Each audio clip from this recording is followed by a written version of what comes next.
നാം ഇവിടെ ഒത്തുകൂടിയത് പറഞ്ഞതും കേട്ടതും മറ്റു ധാരാളം സുഹൃതങ്ങൾ നിർവഹിച്ചതും എല്ലാം ദുനിയാവിലും ആഖിറത്തിലും വലിയ ഫലമുള്ള കർമ്മങ്ങളായി അല്ലാഹു സ്വീകരിക്കുമാറാകട്ടെ.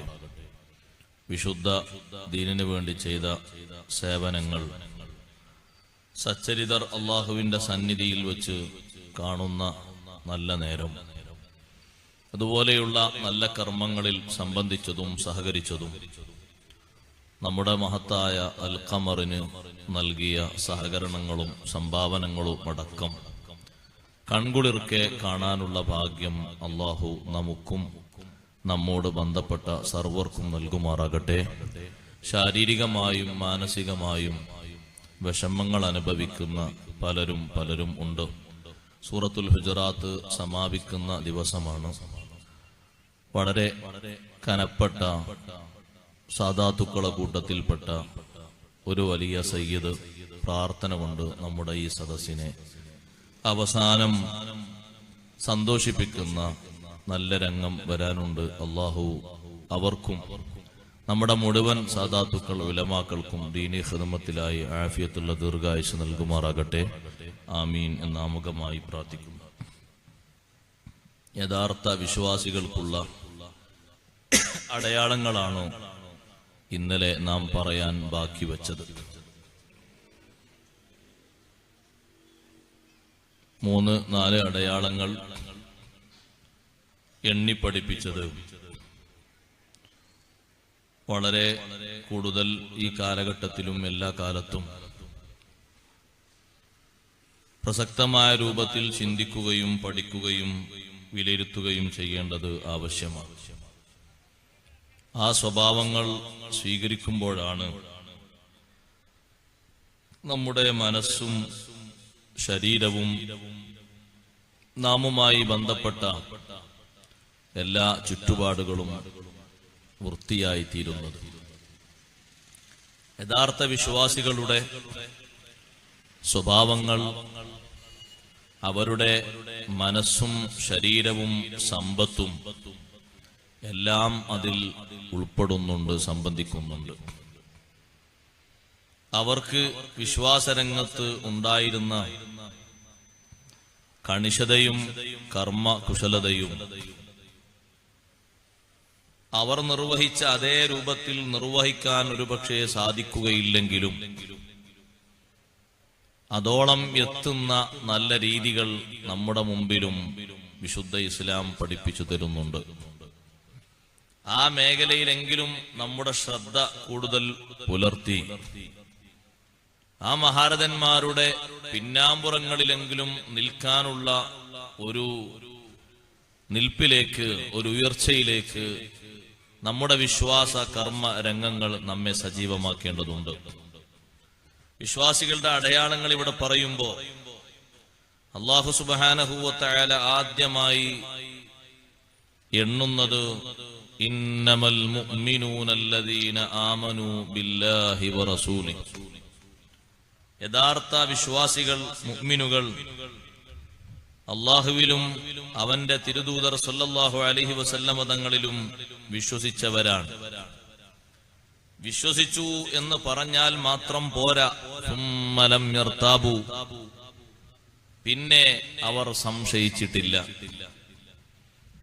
അവർക്ക് അവരുടെ വിശ്വാസത്തെപ്പറ്റി സംശയവും സന്ദേഹവും വന്നിട്ടില്ല.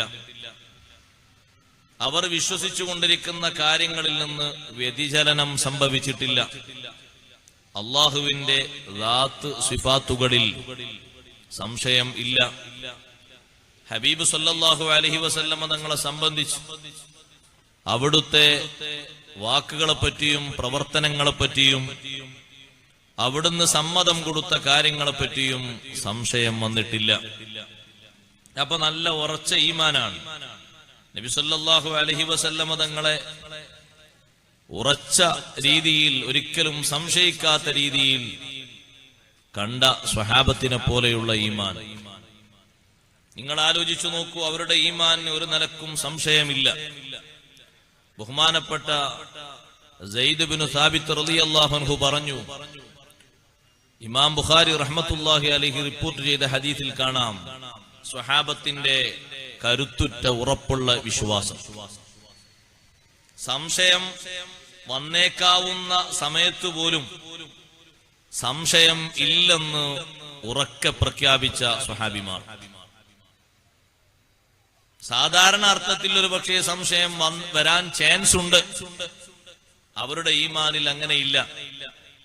സെയ്ദ് ബിൻ സാബിത്ത് റളിയല്ലാഹു അൻഹു പറയുന്നു, വിശുദ്ധ ഖുർആനിലെ ആയത്തുകളൊക്കെ ക്രോഡീകരിക്കാൻ എന്നെ ചുമതലപ്പെടുത്തിയപ്പോൾ ഭാരിച്ച ഉത്തരവാദിത്വമാണ്. ഒരു ആയത്ത് തയ്യാറാക്കി വെച്ച പേജിൽ എഴുതണമെങ്കിൽ ഒരാൾ ഓതിയാൽ മറ്റൊരാളെയും കൂടി കൊണ്ടുവരാൻ പറയൂ. ഏറ്റവും ചുരുങ്ങിയത് 2 ആള് വേണം. എന്നാ ഞാൻ ആയത്തുകൾ ഇങ്ങനെ ക്രോഡീകരിച്ച് എഴുതാണ്.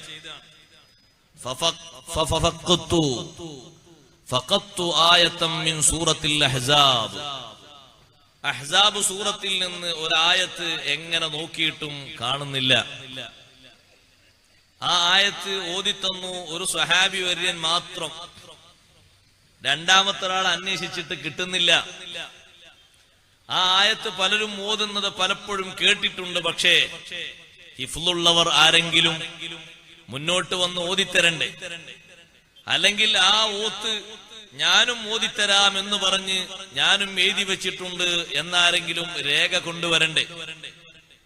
പക്ഷേ എനിക്ക് അങ്ങനെ ആവശ്യം വന്നില്ല. ആ ആയത്ത് ഓതിത്തരുന്ന സ്വഹാബി വര്യൻ അദ്ദേഹത്തിന്റെ ഈമാനിന്റെ ഉയർച്ച കൊണ്ട് ഹബീബ് സല്ലല്ലാഹു അലൈഹി വസല്ലം തങ്ങൾ അദ്ദേഹത്തിന്റെ ഷഹാദത്തിന് ഇരട്ട ഷഹാദത്തിന്റെ ഔന്നത്യം നൽകിയിട്ടുണ്ട്. നിങ്ങൾ സാക്ഷി നിന്നാൽ നിങ്ങൾ മതി, 2 ആളെ സാക്ഷിയായിട്ട് നിങ്ങൾ ഒരാൾ മതി. ബഹുമാനപ്പെട്ട ഹുസൈമ റളിയല്ലാഹു അൻഹുവിനെ പറ്റി പറഞ്ഞു, നിങ്ങളുടെ ഷഹാദത്തിന് നിങ്ങളോടൊപ്പം ആള് വേണമെന്നില്ല. എന്തേ അങ്ങനെ പറയാൻ കാരണം? നബി സല്ലല്ലാഹു അലൈഹി വസല്ലം തങ്ങളും ഒരു അഅറാബിയും തമ്മിൽ അങ്ങോട്ടും ഇങ്ങോട്ടും ചർച്ച ചെയ്തുകൊണ്ടിരിക്കുമ്പോ നബി സല്ലല്ലാഹു അലൈഹി വസല്ലം തങ്ങൾ പറഞ്ഞു, ഞാൻ നിങ്ങൾക്ക് തരാനുള്ള കണക്ക് ഇത്രയാണ്. അപ്പൊ അപ്പുറത്തുള്ള ആള് പറഞ്ഞു, അത്രയല്ല ഇത്രയാണ്. അങ്ങോട്ടും ഇങ്ങോട്ടും കണക്ക് പറയുമ്പോ ഹുസൈമ റളിയല്ലാഹു അൻഹു വന്നിട്ട് പറഞ്ഞു, തങ്ങൾ കൊടുക്കാനുള്ളത് ഇത്ര തന്നെയാണ്, ഞാൻ അതിന് സാക്ഷ്യം വഹിക്കുന്നു. അപ്പോൾ നബി സല്ലല്ലാഹു അലൈഹി വസല്ലം ചോദിച്ചു, ഹുസൈമ, നിങ്ങൾ ഞങ്ങൾ 2 പേരും ഇടപാട് നടത്തുമ്പോൾ അന്ന് നിങ്ങൾ ഇല്ലല്ലോ, പിന്നെ എങ്ങനെ നിങ്ങൾ സാക്ഷിയാകും? ഹുസൈമ റളിയല്ലാഹു അൻഹു പറഞ്ഞു, നബിയേ, അങ്ങൊരു കാര്യം പറഞ്ഞാൽ എനിക്കതിൽ സന്ദേഹമില്ല, ഉറപ്പാണ്. കാരണം ഇവരാരും കാണാത്ത കേൾക്കാത്ത രൂപത്തിൽ അൽ അഖ്ബാറു മിനസ് സമാ, വഹയിന്റെ ആശയങ്ങൾ ഞങ്ങൾക്ക് തങ്ങൾ ഓതിത്തരാറുണ്ട്. ഞങ്ങളതങ്ങനെ വിശ്വസിക്കാറുണ്ട്. അതൊക്കെ കറക്റ്റായി നിർവഹിച്ചു തരുന്ന തങ്ങളിൽ നിന്ന് സ്വിദ്ഖല്ലാതെ വരില്ല എന്ന് 100% ഞങ്ങൾക്ക് ഉറപ്പാണ്. അതുകൊണ്ട് കാണാതെ തന്നെ തങ്ങൾക്ക് ഞാൻ സാക്ഷ്യം വഹിക്കുന്നു. ആ പറയുന്ന എണ്ണത്തിൽ എനിക്ക് സംശയമില്ല, ഈ വ്യക്തിക്കും സംശയം വരാൻ പാടില്ല. പ്രശ്നത്തിൽ ഞാൻ അന്ന് കക്ഷിയല്ലെങ്കിലും തങ്ങൾ പറയുന്നതിൽ എനിക്ക് അത്രയും ഉറപ്പുണ്ട്. അതുകൊണ്ട് കാണാതെ തന്നെ ഞാൻ സാക്ഷി നിൽക്കുന്നു. അന്നാണ് നബി സല്ലല്ലാഹു അലൈഹി വസല്ലം പറഞ്ഞത്, ബഹുമാനപ്പെട്ട ഹുസൈമ റളിയല്ലാഹു അൻഹു ഒരു വിഷയത്തിന് സാക്ഷി നിൽക്കുകയാണെങ്കിൽ മറ്റൊരാൾ കൂടെ വേണ്ട, ആ ഒരാള് തന്നെ 2 ആളുടെ സ്ഥാനത്താണ്. ഈ ഒരു വിഷയം മാനിച്ചുകൊണ്ട് സെയ്ദ് ബിൻ സാബിത്ത് റളിയല്ലാഹു അൻഹു എല്ലാവരും ഓതുന്ന ആ ആയത്തിന്റെ പിൻബലമായി 2ാമത്തെ ഒരാളെ കാണാതിരുന്നപ്പോൾ ഹുസൈമ റളിയല്ലാഹുവിൽ നിന്ന് ആ ആയത്ത് സ്വീകരിച്ച് സൂറത്തുൽ അഹ്സാബിൽ എഴുതി കൊടുത്തു. മിനൽ മുഅ്മിനീന റിജാലുൻ സ്വദഖൂ മാ ആഹദുല്ലാഹ അലൈഹി ഫമിൻഹും മൻ ഖളാ നഹ്ബഹു വമിൻഹും മൻ യൻതളിർ വമാ ബദ്ദലൂ തബ്ദീലാ. ഈ ആയത്തിന് 2ാമതൊരാളെ കിട്ടാതെ വിഷമിച്ചു. അപ്പോൾ ഈമാനിൽ കരുത്ത് നേടിയ ഹുസൈമ റളിയല്ലാഹു അൻഹുവിന്റെ സാക്ഷിത്വം അംഗീകരിച്ചു. ഖുർആൻ ഇവിടെ പറയുന്നത് കണ്ടില്ലേ, സുമ്മലം യർതാബു, അല്ലാഹുവിലും റസൂലിലും വിശ്വസിച്ചു, പിന്നവർക്ക് സംശയം വന്നിട്ടില്ല. ഇവിടെ ഖുർആൻ പണ്ഡിതന്മാര് പറയുന്നു, ഈമാനിനെ നീക്കിക്കളയുന്നൊരു വിഷയമാണ് സംശയം. വഫീഹി ഇശാറത്തുൻ ഇലാ അന്ന ഫീഹിം മാ യൂജിബു നഫിയൽ ഈമാനി അൻഹും.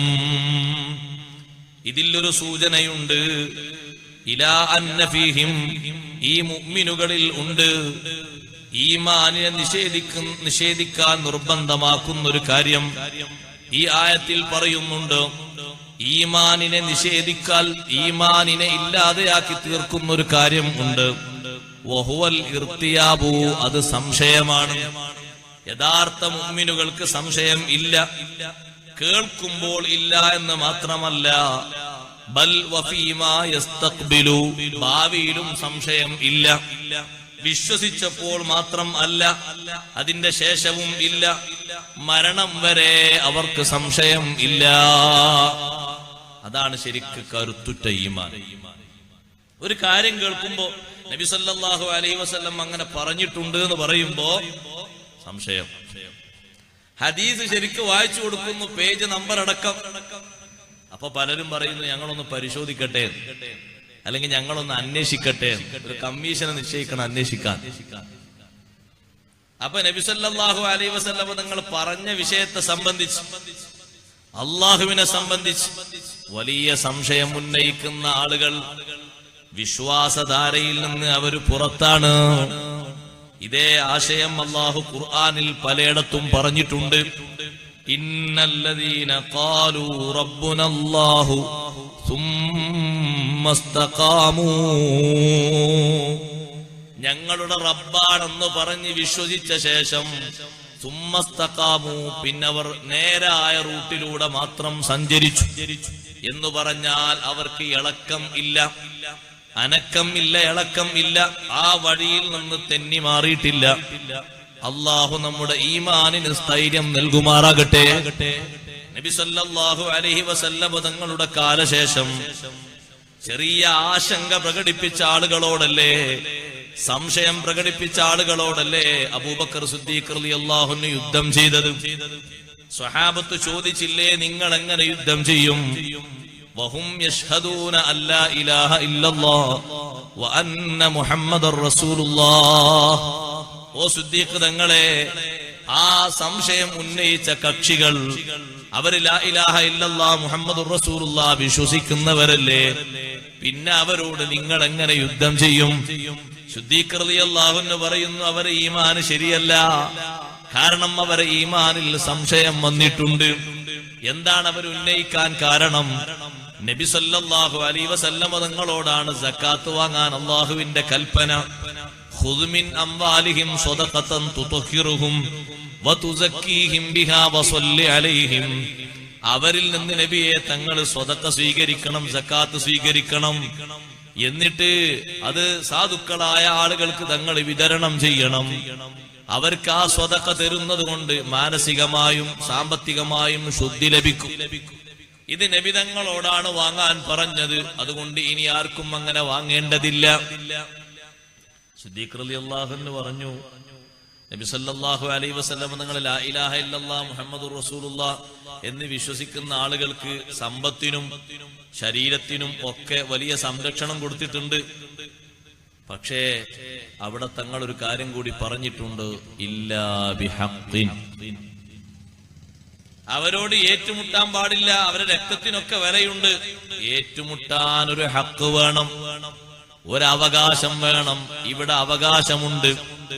എന്താണ് ആ അവകാശം? അതെ, സമ്പത്ത് തരേണ്ടതുണ്ട്. തരാതിരുന്നാൽ അവരോട് യുദ്ധം ചെയ്യും.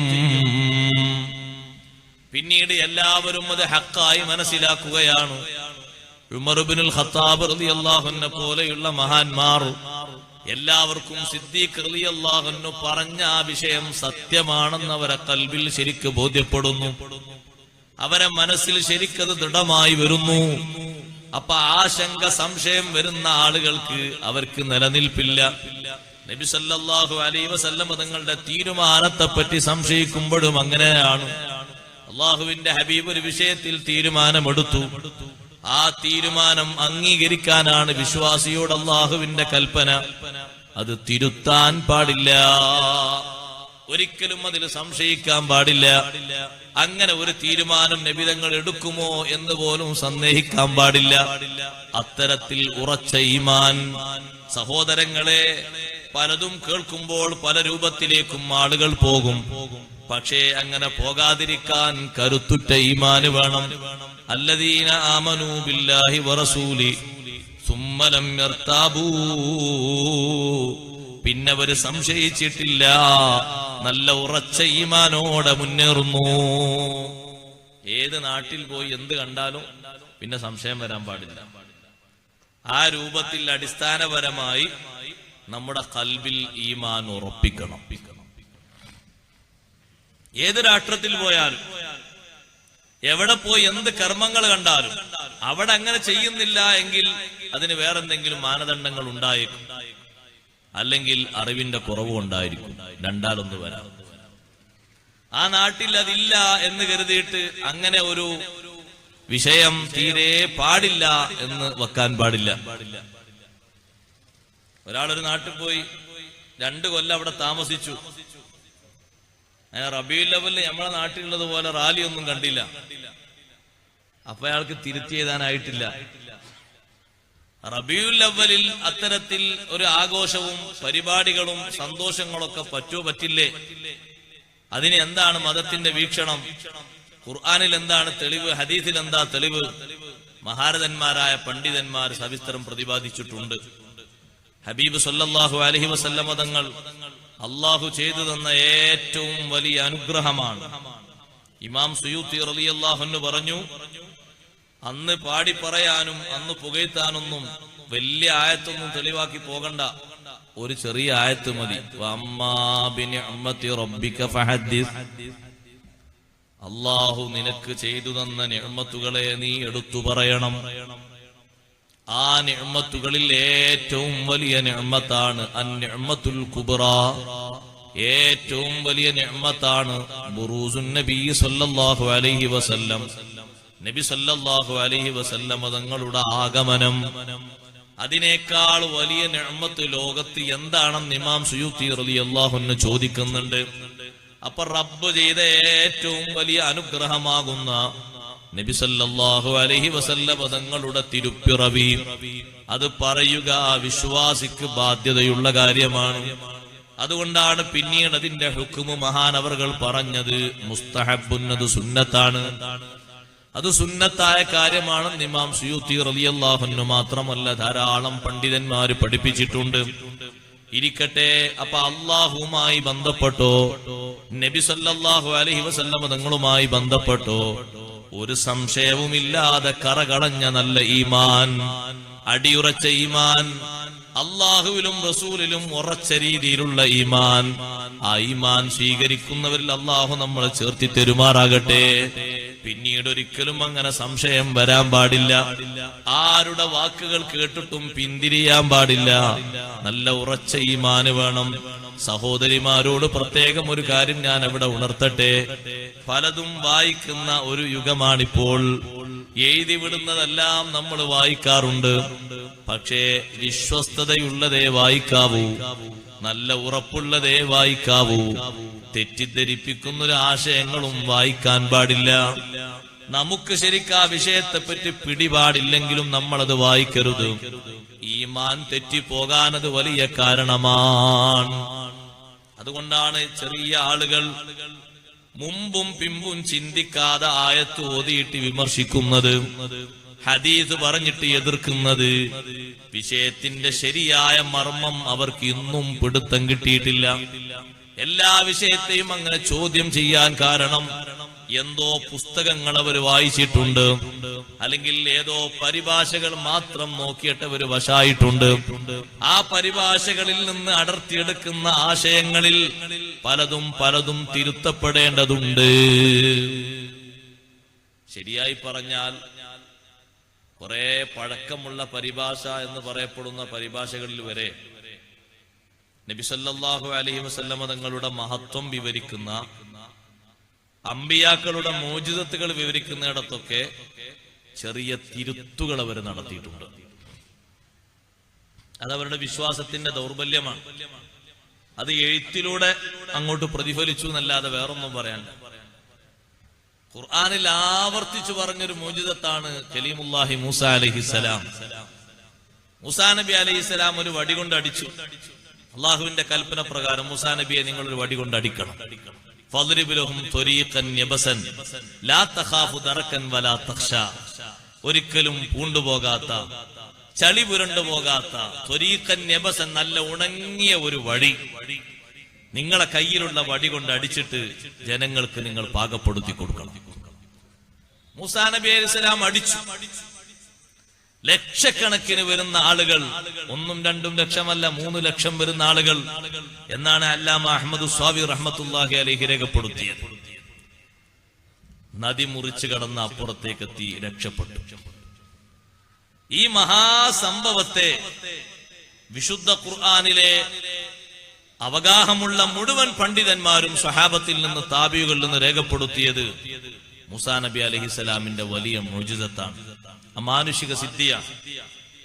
പ്രത്യേകതയുള്ള കയ്യിൽ പിടിക്കുന്ന ആ വടി കൊണ്ട് നദിയിലടിച്ചപ്പോൾ അവർക്കെല്ലാവർക്കും അപ്പുറത്തേക്ക് നീന്തേണ്ടതില്ല, ചളി പുരളേണ്ടതില്ല, വഴുക്കി വഴുതി വീഴേണ്ടതില്ല. സുഗമമായുള്ള റൂട്ട് അവിടെ തുറന്നു കൊടുത്തു. അപ്പൊ ഒരു പരിഭാഷകൻ വിശദീകരിച്ചു, അങ്ങനെ ഒരു വടി കൊണ്ട് അടിച്ചിട്ട് ഈ രൂപത്തിൽ ഇങ്ങനെ ഒട്ടിക്കിടക്കുന്ന, കൂടിച്ചേർന്നിരിക്കുന്ന ആ വലിയ നദി പൊട്ടി മാറി പല ഭാഗത്തേക്കും ഇങ്ങനെ മാറി നിന്ന് സുഗമമായ വഴി തുറന്ന് അവരൊക്കെ അതിലൂടെ നടന്നുപോയിരുന്നു. അത് സമ്മതിക്കാൻ ചെറിയൊരു പ്രയാസം. പലയിടങ്ങളിലും ഖുർആൻ അതിന്റെ വ്യത്യസ്ത ശൈലികളാ പറഞ്ഞത്.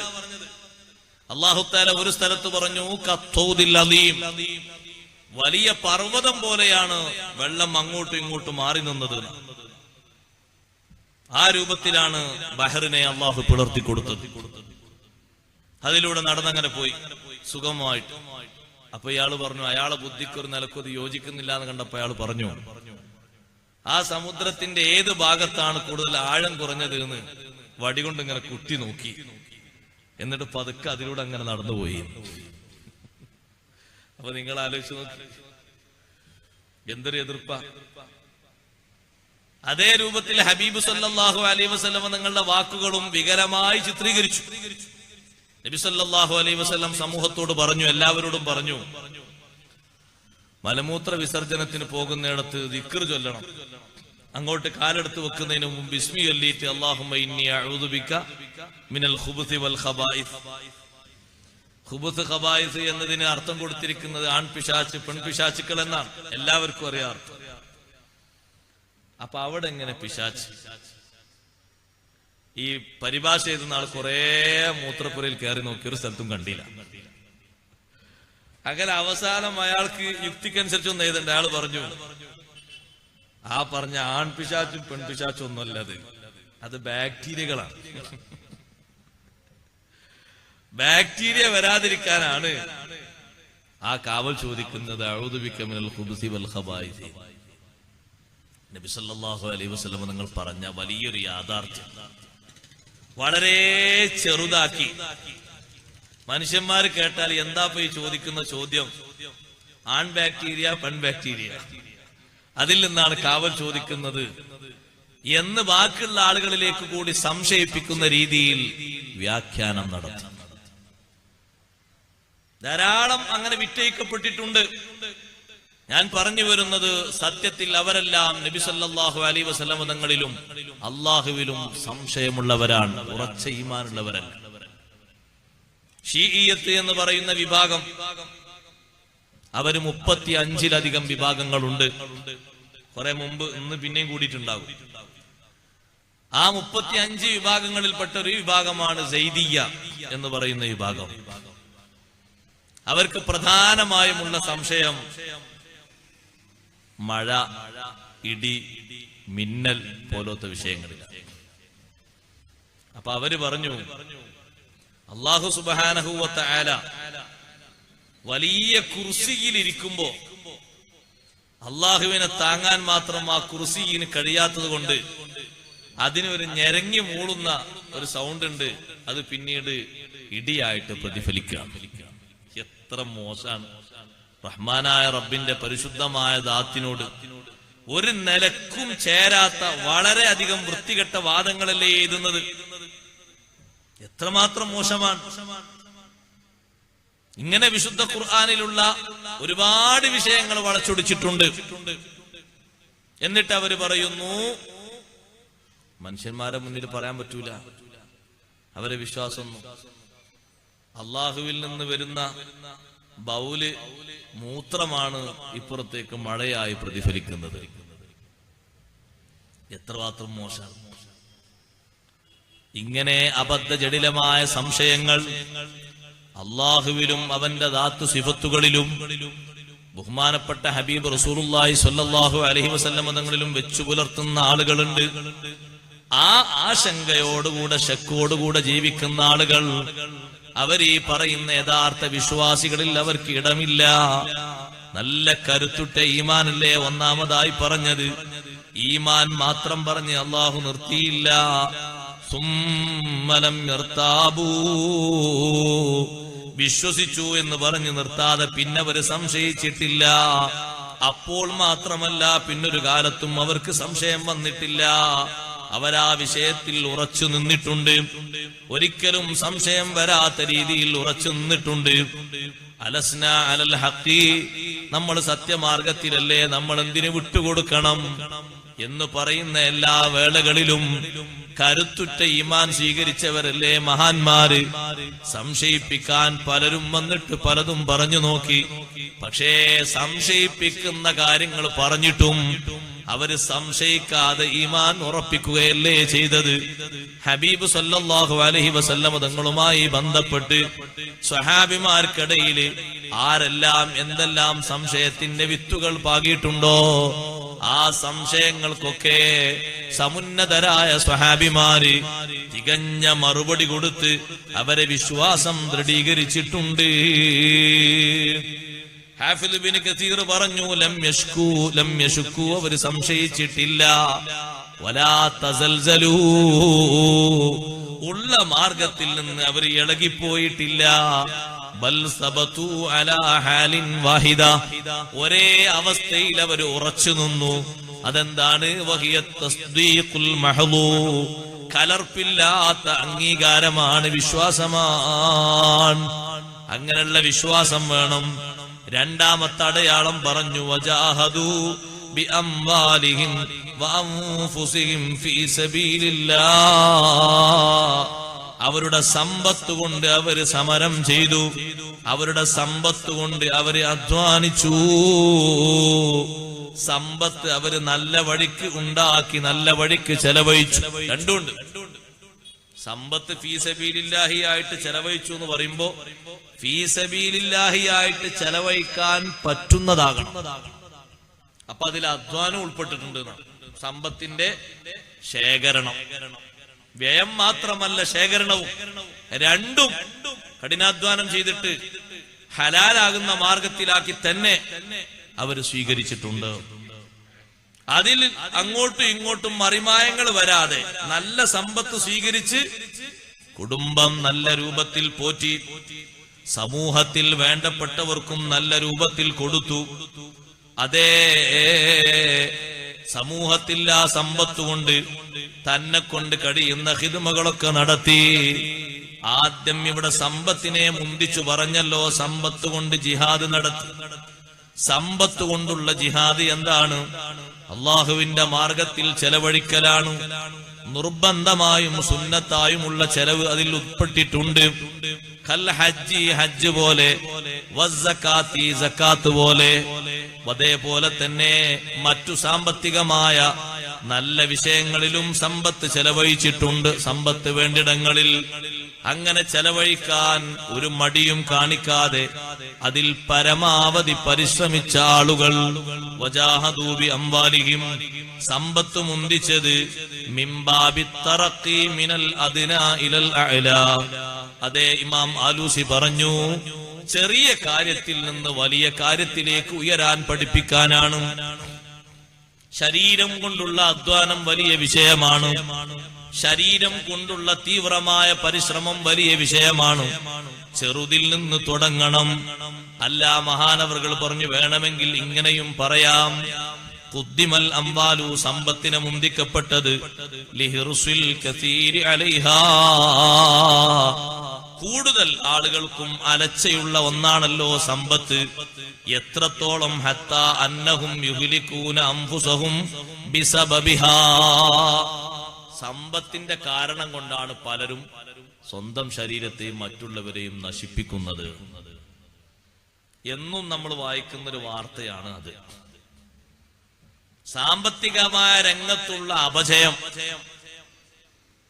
സമ്പത്തിന് വേണ്ടി മനുഷ്യനെ കൊല്ലുക, സമ്പത്തുണ്ടാകാൻ വേണ്ടി മറ്റുള്ളവരെ പറ്റിക്കുക, സമ്പത്ത് ശേഖരിക്കുന്നതിന് വേണ്ടി ആളുകളെ കവർച്ച ചെയ്യുക, കൊലപ്പെടുത്തുക, മാത്രമല്ല അള്ളാഹു പൊരുത്തപ്പെടാത്ത രീതിയിൽ സമ്പത്ത് ശേഖരിക്കുക.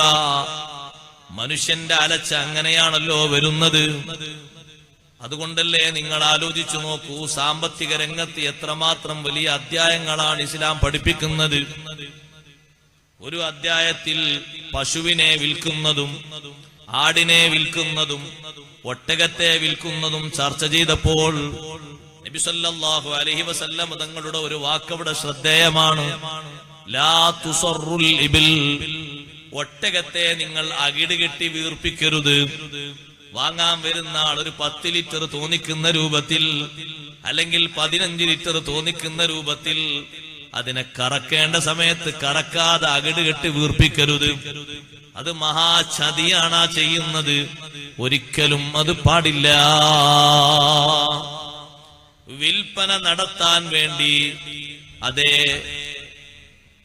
വിദേശത്തും സ്വദേശത്തും 1-ാം നമ്പർ കേറ്ററിംഗ് സംവിധാനത്തിൽ ചെമ്പ് കണക്കിന് ബിരിയാണി ഉണ്ടാക്കി കൊടുക്കാൻ വേണ്ടി ആടുകളെ എണ്ണം പറഞ്ഞതിന് കാശ് വാങ്ങി, 100 ആടുകളെ എണ്ണം പറഞ്ഞ് കാശ് വാങ്ങിയിട്ട് 80 ആടുകളെ മാത്രം അറുത്ത് ബിരിയാണിയാക്കി കൊടുത്താൽ 100-ന് വാങ്ങിയ കാശിൽ 20 അവിടെ ബാക്കിയുണ്ട്.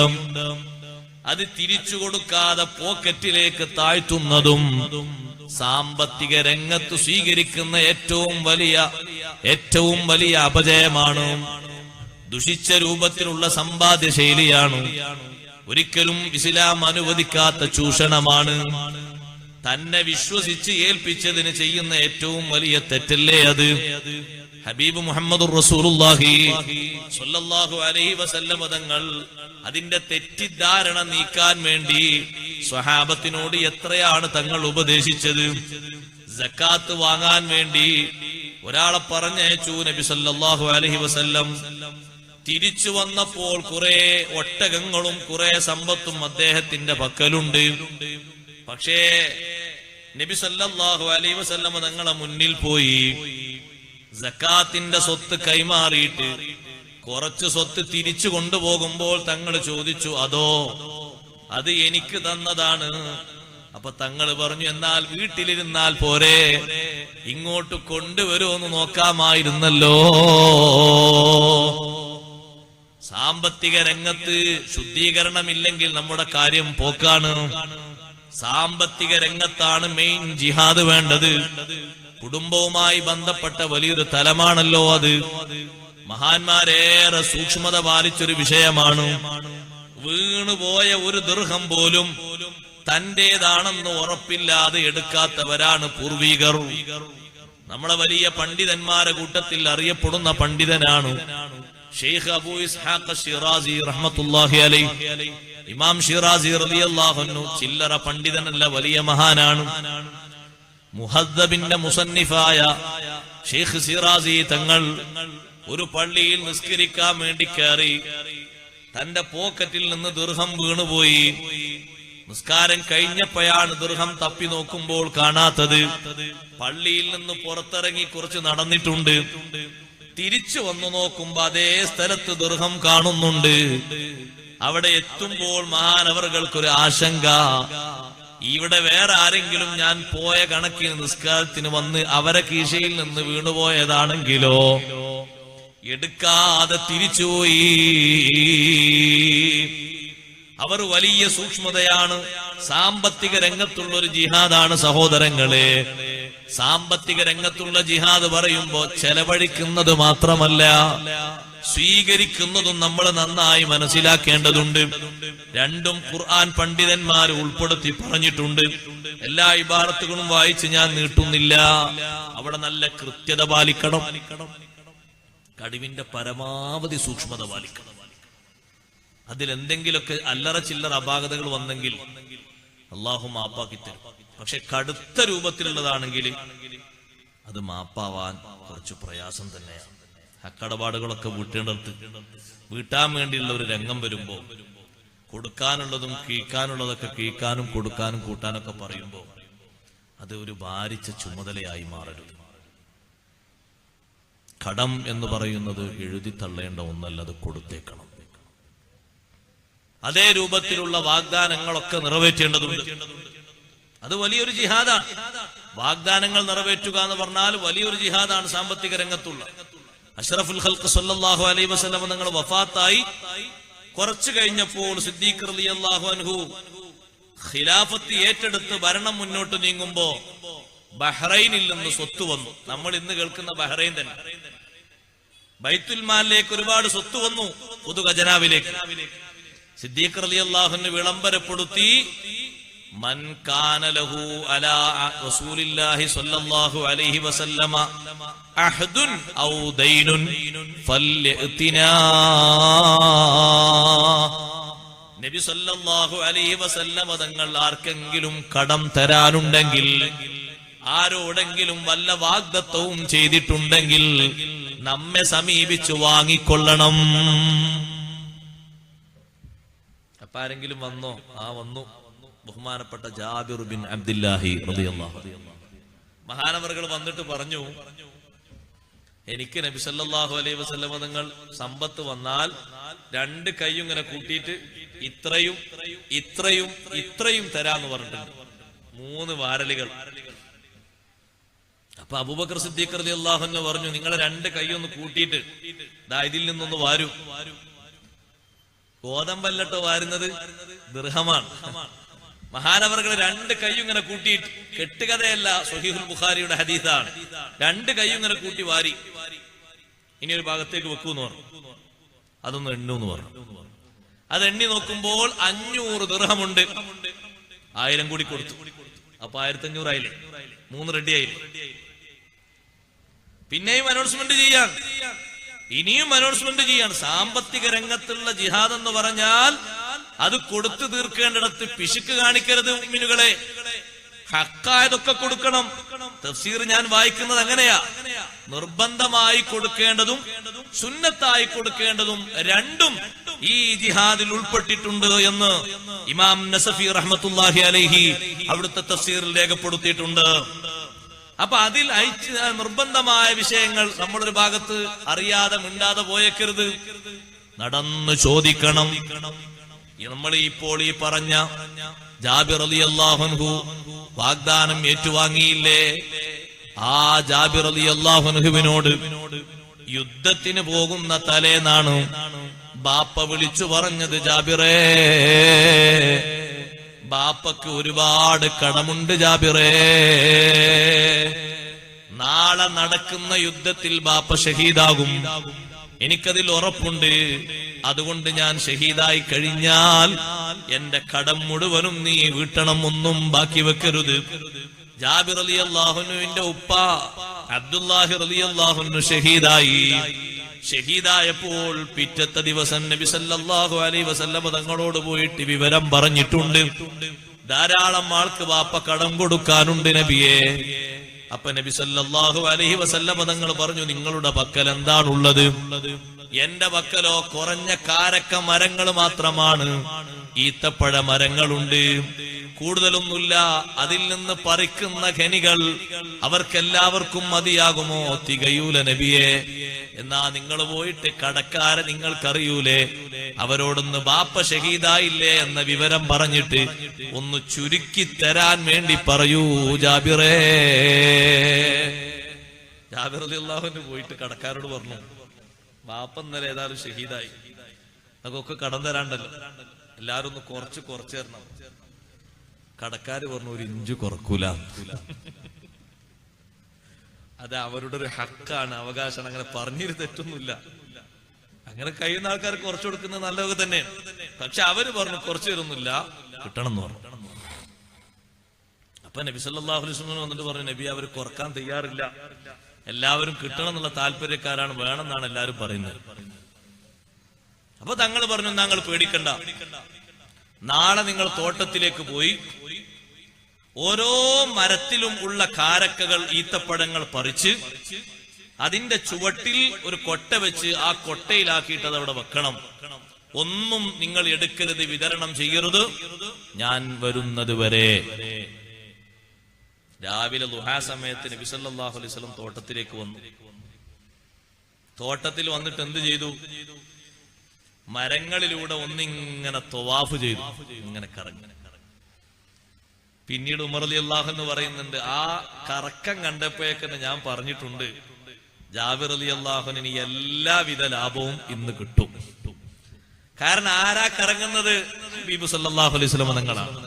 തങ്ങൾ ഇങ്ങനെ കറങ്ങി നടന്നു വന്നിട്ട് കൂടുതൽ ഈത്തപ്പഴങ്ങൾ പറിച്ചു വച്ച വലിയ കൊട്ടയുടെ സമീപത്തിരുന്നു. ജാബിറേ ഉദുലിയൽ ഖുറമാ, എനിക്ക് വേണ്ടി കടക്കാരെ മൊത്തം വിളിക്കൂ. കടക്കാര് ലൈനായി വന്നു നിന്നു, സൊഫായി വന്നു നിന്നു. എല്ലാവരുടെ കയ്യിലും കൊട്ടയുണ്ട്, സഞ്ചിയുണ്ട്. ഓരോരുത്തരോടും നിശ്ചിത അളവ് ചോദിച്ച്, എത്രയാ ബാപ്പ തരാനുള്ള ദിർഹം? ആ ദിർഹമും ദീനാറിന്റെയും കണക്ക് ചോദിച്ച്, ഈ വലിയ കൊട്ടക്ക് അടുത്തല്ലേ തങ്ങളിരിക്കുന്നത്, വാരിക്കൊടുക്കാൻ എന്നോട് പറഞ്ഞു. ഞാൻ അങ്ങനെ കോരി കൊടുത്തു. രണ്ടാമത്തൊരു കൊട്ടയിലേക്ക് കൈയിട്ടിട്ടില്ല. ആ വന്ന ആളുകൾക്ക് ഓരോരുത്തർക്കും അവരുടെ കണക്കനുസരിച്ച് കടം വീട്ടി കൊടുത്തു. നോക്കുമ്പോൾ അപ്പോൾ നേരത്തെ പറിച്ചു വച്ച കാരക്ക അങ്ങനെ തന്നെ ബാക്കിയുണ്ട്, ഒന്നും കുറഞ്ഞിട്ടില്ല. ബാക്കി മരങ്ങളുടെ ചുവട്ടിൽ അവിടുന്ന് പറിച്ചു വെച്ച ഓരോ കൊട്ടകളും ഉണ്ട്. ജാബിർ റളിയല്ലാഹു അൻഹു വലിയ സന്തോഷമായി അന്ന്. കാരണം ഉപ്പ പറഞ്ഞ കടമെന്ന് പറയുന്ന ഭാരിച്ച ഉത്തരവാദിത്വം ഉപ്പാന്റെ പെരടിയിൽ നിന്ന് ഷഹീദായി, ഉഹദിന്റെ രണഭൂമിയിൽ ഷഹീദായ ഉപ്പയുടെ പെരടിയിൽ നിന്ന് ആ ഭാരിച്ച കടം പൂർണ്ണമായും ഒഴിവാക്കി കൊടുത്തല്ലോ. അത് ചില്ലറ സന്തോഷമല്ല. അല്ലാഹു പണം തന്നത് നിർബന്ധ കാര്യങ്ങൾ പൂർത്തീകരിക്കാനാണ്, പിശിക്കാനല്ല. നിർബന്ധ വിഷയങ്ങളിൽ പണം ചെലവഴിക്കുന്നത് മുജാഹദയാണ്. വജാഹദൂ ബി അംവാലിഹിം, അവരെ സമ്പത്തുകളെ കൊണ്ട് അവര് മുജാഹദ നടത്തി, തീവ്രമായി യത്നിച്ചു. കൊടുക്കാനുള്ള ഹക്ക് വളരെ വലുതാണ്, അതിലാരും കുറവ് വരുത്താൻ പാടില്ല. സ്വഹാബിമാരൊക്കെ സ്വീകരിച്ച ശൈലിയാണിത്. മറ്റൊരു സ്വഹാബി വര്യനാണ് അബ്ദുല്ലാഹി ഇബ്നു സുബൈർ റളിയല്ലാഹു അൻഹു. ബാപ്പ സുബൈർ റളിയല്ലാഹു അൻഹു ജമൽ യുദ്ധത്തിൽ പങ്കെടുത്തപ്പോൾ മോനോട് പറഞ്ഞു, മോനെ കടക്കെമ്പാടുണ്ട്, സ്വത്തും എനിക്കിഷ്ടം പോലെ ഉണ്ട്, സ്വത്തിന്റെ രേഖകളൊക്കെ മകന്റെ അടുത്ത് കൊടുക്കാൻ. എന്താ മോനെ രേഖകളൊക്കെ നോക്കിക്കോ, ഇവിടെ മദീനത്ത് മാത്രമൊന്നുമില്ല എനിക്ക് സ്വത്തുള്ളത്, കൂഫയിലുണ്ട്, അതുപോലെ തന്നെ ബസറയിലുണ്ട്, പലയിടങ്ങളിലുണ്ട്. ബിൽഡിംഗ് ആയിട്ടുണ്ട്, തോട്ടായിട്ടുണ്ട്, പലതും. ഹലാലാ രൂപത്തിൽ സമ്പാദിക്കട്ടെ, അതിന് തകരാറൊന്നുമില്ല. ഇഷ്ടം പോലെ സ്വത്തുണ്ട്. ഈ സ്വത്തൊക്കെ നീ നോക്കിയിട്ട് എന്റെ കടക്കാരെയും നോക്കിയിട്ട് അളന്നു മുറിച്ച് കൃത്യമായിട്ടും കടം വീട്ടണം.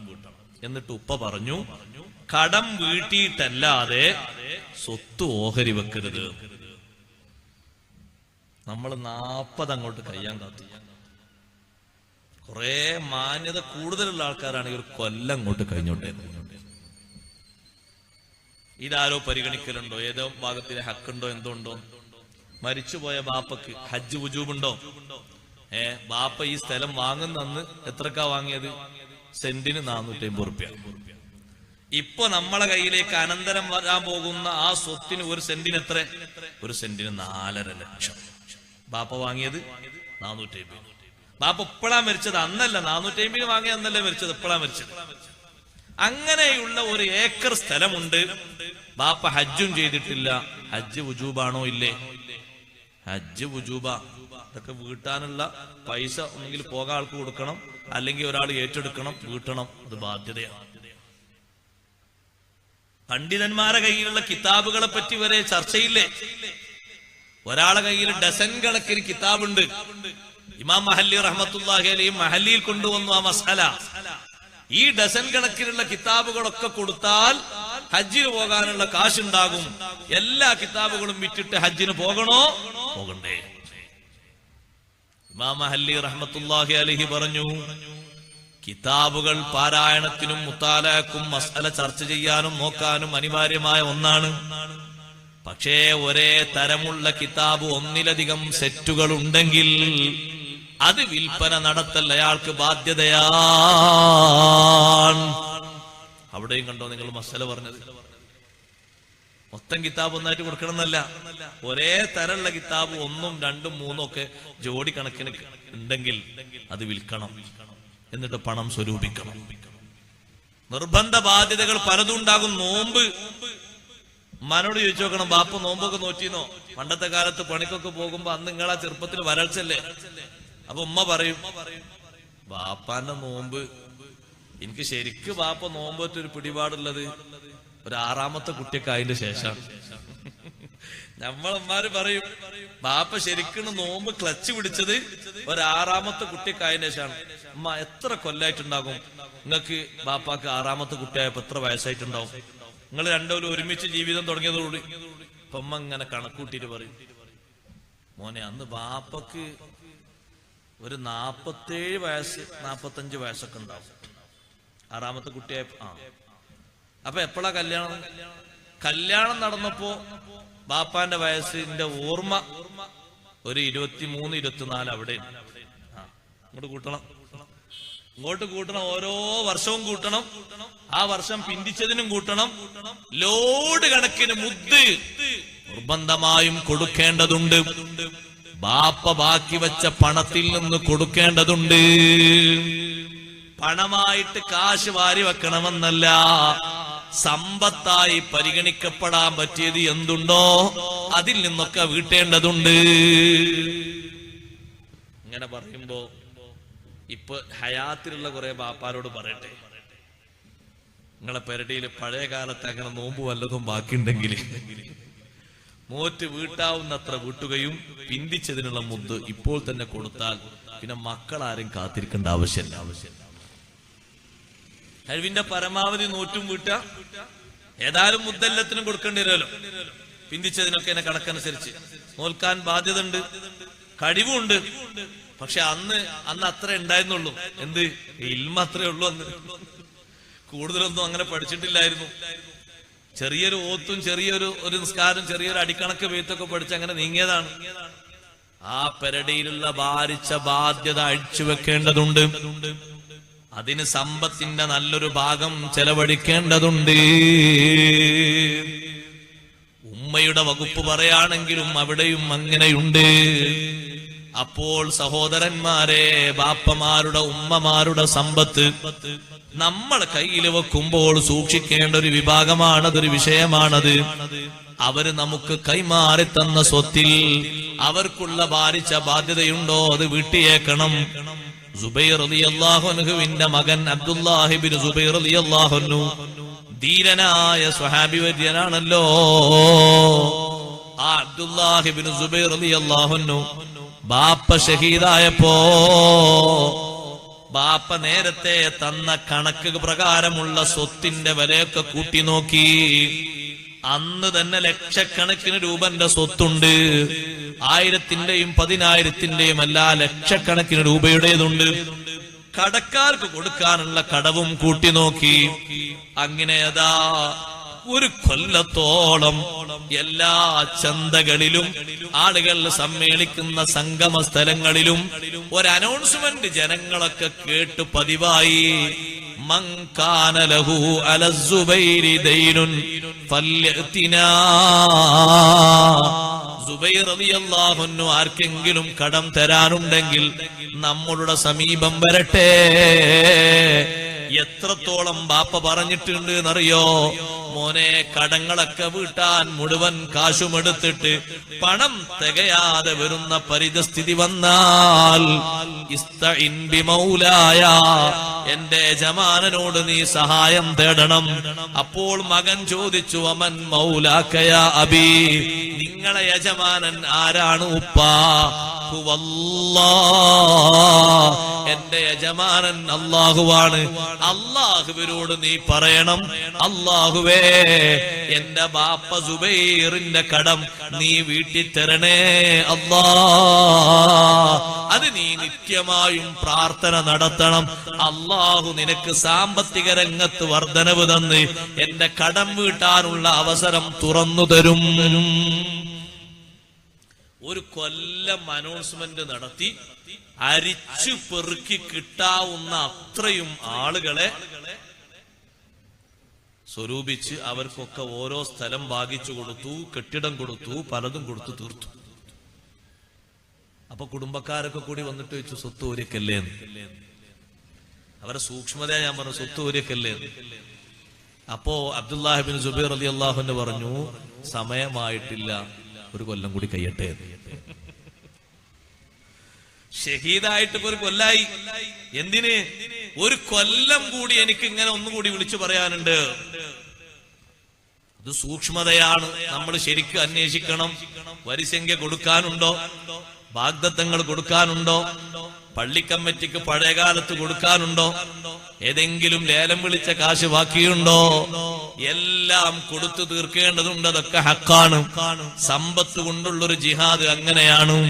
അങ്ങനെയുള്ള എല്ലാ ബാധ്യതകളും അതുകൊണ്ട് തീർക്കേണ്ടതുണ്ട്. അതാണ് സഹോദരങ്ങളെ ശരിക്കുമുള്ളൊരു ജിഹാദ്. കാരണം സമ്പത്ത് കയ്യിൽ കിട്ടിയാൽ പിന്നെ മനുഷ്യന് തോന്നും പിന്നീടാകാം പല നിലക്കും തോന്നും. അങ്ങനെ തോന്നാതെ കൃത്യസമയത്ത് നിർവഹിക്കാനുള്ള കഴിവ് അത് ചെറിയ കഴിവല്ല. അതേ രൂപത്തിൽ തന്നെ ആ സമ്പത്ത് കൊടുത്തിട്ട് സ്വർഗം വാങ്ങാനുമുള്ള കഴിവുണ്ടാക്കണം. അവിടെയാണ് ബഹുമാനപ്പെട്ട ഉസ്മാൻ റളിയല്ലാഹു അൻഹുവിനെ ഇമാം നസഫി തങ്ങൾ ഉദാഹരണം പറഞ്ഞിട്ടുണ്ട്. സമ്പത്ത് കൊണ്ട് മുഴുവൻ ആരാധനകളും, അതേ വബിൽ മുജാഹദത്തി ബിൽ മാലി, സമ്പത്ത് കൊണ്ട് തീവ്ര പരിശ്രമം നടത്തണം. നഹ്വ സ്വനീ ഉസ്മാൻ റളിയല്ലാഹു അൻഹുവിന്റെ കൃത്യം പോലെ, മഹാനവർകൾ ചെയ്തതുപോലെ ഫീ ജയ്ശിൽ ഉസ്റാ, ഹബീബായ നബി സല്ലല്ലാഹു അലൈഹി വസല്ലം നടത്തിയ അവസാനത്തെ യുദ്ധമാണല്ലോ തബൂക്ക് യുദ്ധം. ആ തബൂക്ക് യുദ്ധത്തിന് പോകുന്ന സൈന്യത്തിന് പറയുന്ന പേരാണ് ജയ്ഷുൽ ഉസ്റ. വളരെ പ്രതിസന്ധിയുള്ള ഘട്ടമാണ്. ആ സൈന്യത്തിന് പോകുന്ന ആളുകൾക്ക് 300 വാഹനങ്ങൾ കൊടുത്ത് ഉസ്മാൻ ഇബ്നു അഫ്ഫാൻ റളിയല്ലാഹു അൻഹു തന്റെ സമ്പത്തിന്റെ വലിയൊരു ഭാഗം ചെലവഴിച്ചു. അതുമാത്രമല്ല, ഉസ്മാൻ തങ്ങൾക്ക് സ്വത്ത് എവിടുന്നാന്നറിയോ? ബാപ്പയിൽ നിന്ന് കിട്ടിയ അനന്തര സ്വത്താണ്. ആ സ്വത്തെ അവിടെ ഇങ്ങനെ പിടിച്ചു വെച്ചതല്ല, കഴിവിന്റെ പരമാവധി കൊടുത്തതാണ്. ബാപ്പയിൽ നിന്ന് കിട്ടിയ സ്വത്താണ്. ബാപ്പാക്ക് എവിടുന്ന സ്വത്ത് കിട്ടിയത്? അത് പണ്ട് മക്കയെ എതിർക്കാനും കാബ പൊളിക്കാനും വന്നിരുന്ന രാജാവ്, അബ്രഹത്ത് എന്ന് പറഞ്ഞ രാജാവ്. ആ അബ്രഹത്ത് രാജാവിനെ അല്ലാഹു തആല പക്ഷികളെ കൊണ്ട് ശിക്ഷിച്ചപ്പോ അവരുടെ കൂടെയുള്ള ആളുകളെടുത്ത് 10,000 സമ്പൽ സമൃദ്ധി ഉണ്ടായിരുന്നു. ദുർഹമും ദീനാറും മറ്റും പലതുമായിട്ട്. അതൊക്കെ ഇട്ടെറിഞ്ഞിട്ടാണ് പലരും അവിടെ മരിച്ചു വീണത്, പലരും ഓടിപ്പോയത്. ആ സമയത്ത് സമ്പത്ത് സ്വരൂപിക്കാൻ ഭാഗ്യം കിട്ടിയ പ്രമുഖ നേതാക്കളിൽ ഒരാളാണ് ഉസ്മാൻ റളിയല്ലാഹു അൻഹുവിന്റെ പാപ്പ അഫ്ഫാൻ എന്നവർ. മറ്റൊരാളാണ് അബ്ദുൽ മുത്തലിബ്. വേറൊരാളാണ് ബഹുമാനപ്പെട്ട അബ്ദുല്ലാഹി ബിൻ മസ്ഊദ് റളിയല്ലാഹു അൻഹുവിന്റെ പിതാവ്. ഇങ്ങനെ തുടങ്ങി പലർക്കും ആ ഭാഗ്യം കിട്ടിയിട്ടുണ്ട്. അപ്പൊ ഇഷ്ടം പോലെ സമ്പത്ത് കിട്ടിയിട്ടുണ്ട്, കുറച്ചൊന്നുമല്ല. അതുകൊണ്ട് പിന്നെ ഭൂമിയും കാരക്കത്തോട്ടങ്ങളൊക്കെ എമ്പാടും സ്വരൂപിച്ചിട്ടുണ്ട്. അല്ലാഹു തആല കൊടുത്തതാണ്, ഒരു ഗനീമത്തായിട്ട് കിട്ടിയതാണ്. നാട്ടില് കാബനും മറ്റും എതിർക്കാൻ വെറുതെ വരണ്ടല്ലോ. അപ്പൊ അവരെ തുരത്തി അവരെ സമ്പത്ത് അല്ലാഹു മക്കക്കാർക്ക് കൊടുത്തു. പിന്നീട് പലർക്കും അതിന്റെ ബാക്കികളൊക്കെ കിട്ടിയിട്ടുണ്ട്.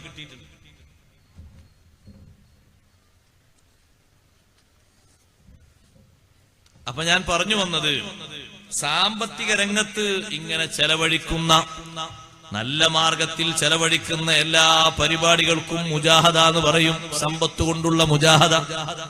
അത് മറക്കാതെ കഴിവിന്റെ പരമാവധി കൃത്യമായി നിർവഹിക്കണം. അതേ രൂപത്തിൽ ശരീരം കൊണ്ടുമുണ്ടൊരു ജിഹാദ്. ആ ജിഹാദിൽ 3 വ്യാഖ്യാനങ്ങൾ മഹാന്മാര് കൊടുത്തിട്ടുണ്ട്. ഒന്ന്, സ്വന്തം ശരീരത്തോടുള്ള ജിഹാദ് എന്ന് പറഞ്ഞാൽ സ്വന്തം ശരീരത്തെ ശത്രുക്കളായ ആളുകളെ മുന്നിൽ ആ ശരീരത്തെ നിരത്തിവെച്ച് ബാക്കിയുള്ളവർക്ക് സമാധാനം കൊടുക്കുക.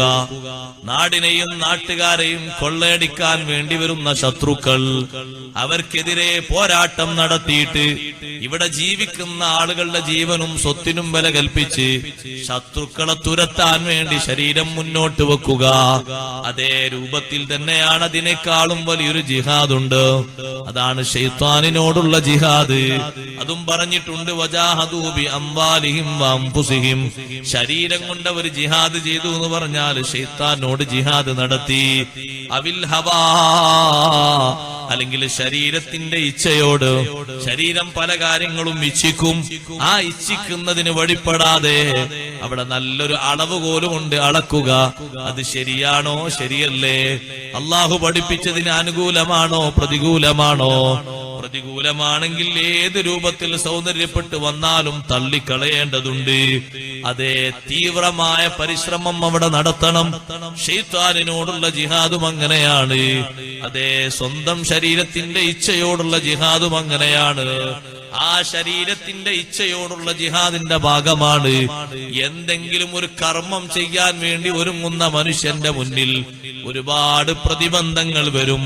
ആ പ്രതിബന്ധങ്ങളെ തരണം ചെയ്ത് കൃത്യം നിർവഹിച്ചിട്ടേ ഞാൻ പോകൂ എന്ന് ശാഠ്യം ചെയ്യണം. അപ്പൊ അവിടെ സ്വന്തം ശരീരത്തിന്റെ ഹവ തോറ്റുപോവുകയാണ്.